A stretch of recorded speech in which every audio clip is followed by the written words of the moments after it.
Greetings, beloved. My name is George Twum-Mensah, your host on Time with Rev. Ever wondered why relationships today seems not to be successful? Young men and women with their quest in selecting the right partners have problems.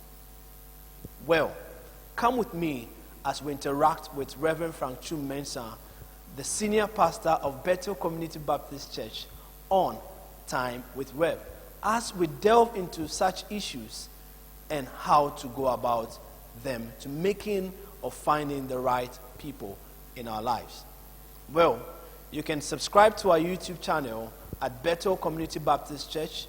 Also follow us on Facebook on Bethel Community Baptist Church. This is Bethel TV. Okay, beloved, once again, you are welcome to Time with Rev on Bethel TV, and we are joined, as usual, with the pastor, senior pastor of Bethel Community Baptist Church, in the person of Reverend Twum-Mensah, who would be taking us through another episode of our discussion on relationship.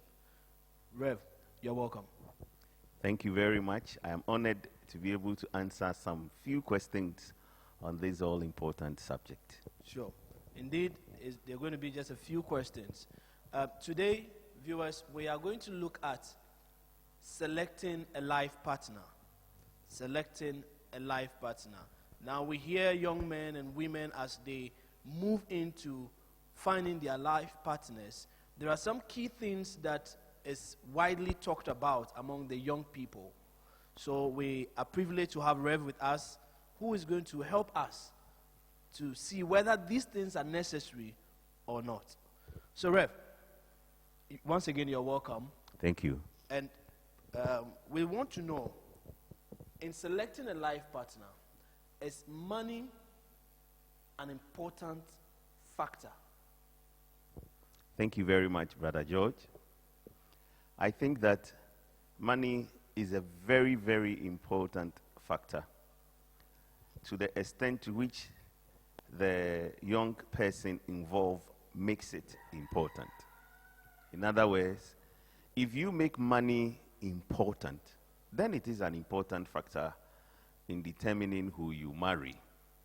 Let us say a young lady has the notion that the husband should be the one that will provide for her at home.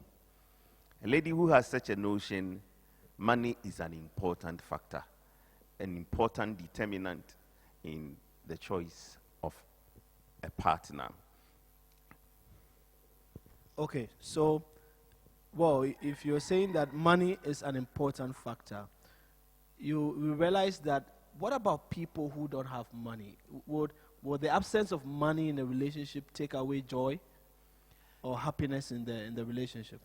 Money in itself does not provide joy, neither does it take away joy.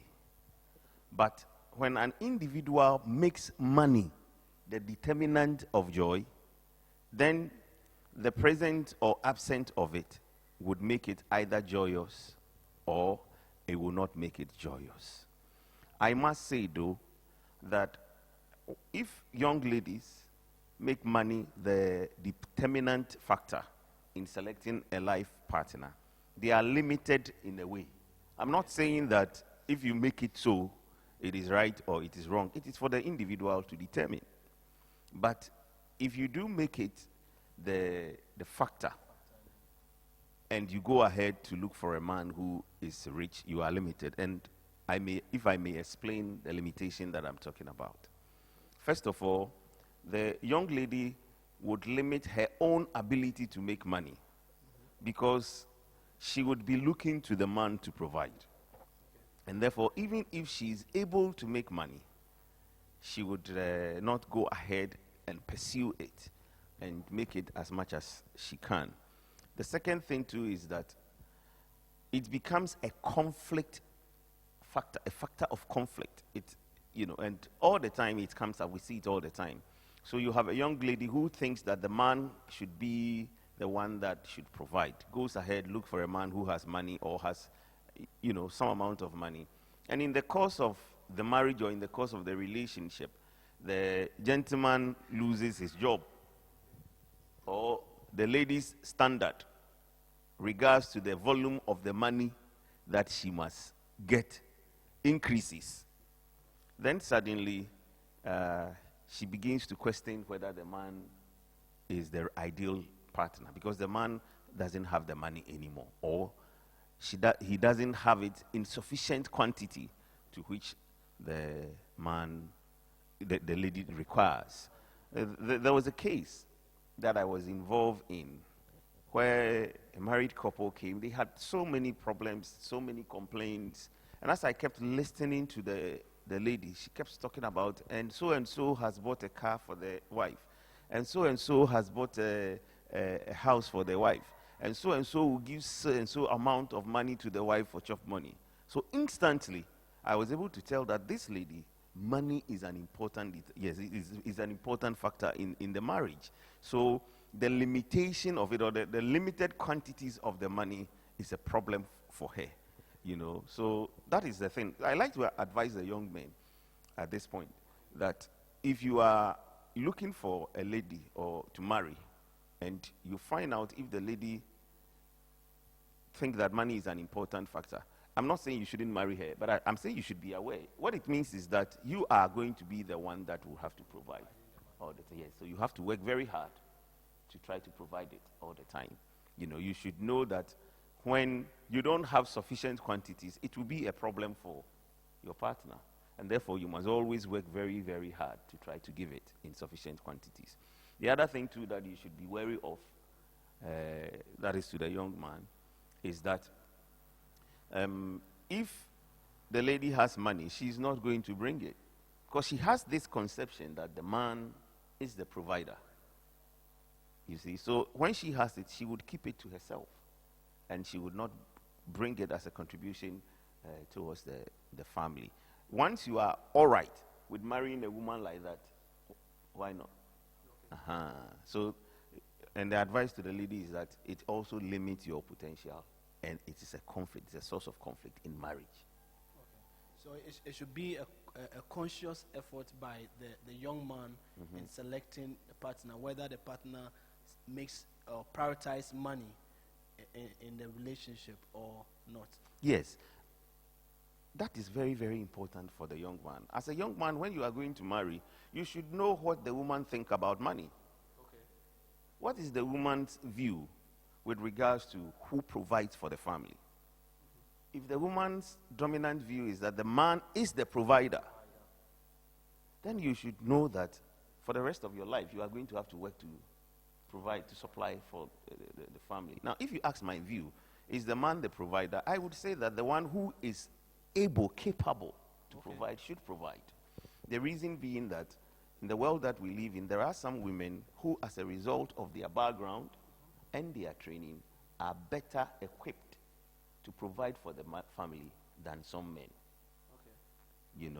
So you do find that some women are better equipped, or some women are more resourced.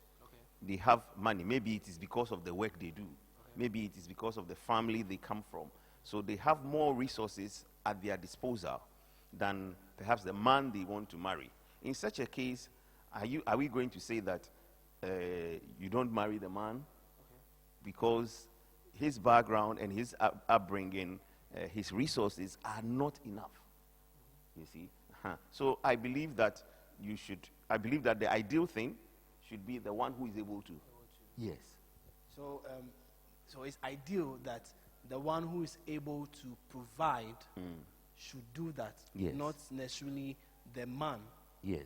Should do that in the relationship. Yes. I know that in our country, the ideal thing is what person said. In our country, the ideal thing is that the man provides. Yes, I was just about going to talk about that, because you find out that most women, like you said earlier on, that most women will always look up to the man to providing everything for them. Well, you mentioned rightly that if you do that as a woman, you limit your potentials. Yes. Right.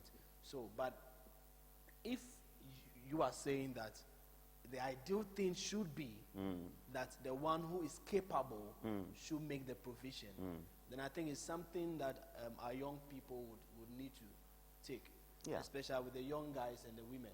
Yeah.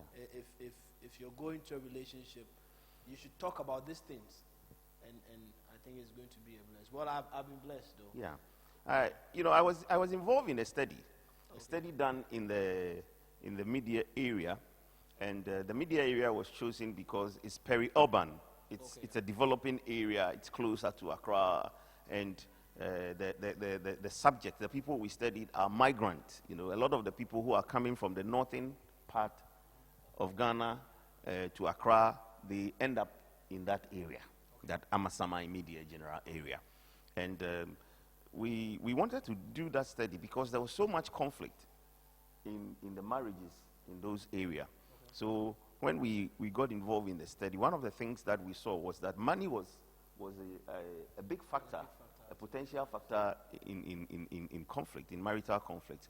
And the reason being that they had come from the traditional society, traditional Ghana. They have come from the villages and so on and so forth, and they had come to Accra. And when they came to Accra, the gentleman, let's say, was a farmer. In Accra, you cannot farm. But the lady can sell. So there is a big market. It's closer to a big market. So the ladies are able to sell, and they are able to make a lot of money. And the men are struggling. They are not masons, they are not carpenters, they are farmers. So at best, they can do subsistence farming in that area. They are now struggling to find a new work to do, work that is also limited. And in the meantime, their wives are the ones that are making money. And you have that problem coming in. You see, so if a lady comes with the view that my husband must provide for me, and you've moved from wherever, and you've come to a place like this, where your husband's occupation is farming, and he's lost his job because where he is, he doesn't have arable land to farm, but you are able to sell, and you are able to make money.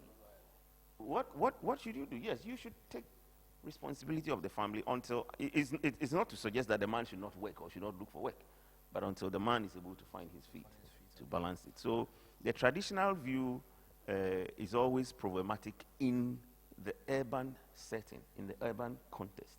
In the rural context, where we are agrarian, so there's a lot of farming activity, the men have the energy, they're able to do more farm and so on and so forth. So it works much better that way.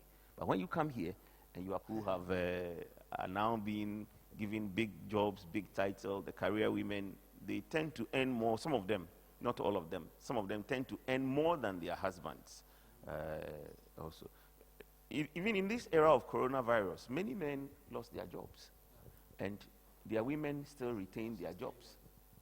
So I think that the one who has the ability to provide, should be the one that should be given the opportunity, rather than the traditional view that the man is the breadwinner and the woman the bread processor. Okay, that's interesting. Thank you very much, Reverend. And viewers, as you heard it right from Reverend from Twum-Mensah, the one who is capable of providing should go ahead and do that.